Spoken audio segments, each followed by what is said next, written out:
बिस्मिल्लाहिर्रहमानिर्रहीम। हजूर सरवर आलम सल्लल्लाहु अलैहि वसल्लम ने इरशाद फरमाया, अगर तुम मुनाफिकों की तरह बिला उज़र मस्जिदों को छोड़कर अपने घरों में नमाज पढ़ने लगो, अपने नबी की सुन्नत छोड़ बैठोगे और अगर अपने नबी की सुन्नत छोड़ दोगे तो गुमराह हो जाओगे।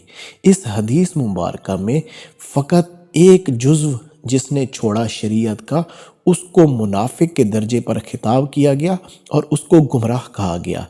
तो आज के दौर में बहुत सारे लोग ऐसे हैं जो तरीक़त, मार्फत, हकीकत की आड़ में शरीयत के ही इनकारी हैं। शरीयत वो मंबा है जहाँ से मार्फत, तरीक़त और हकीकत के दरिया और समुंदर निकलते हैं।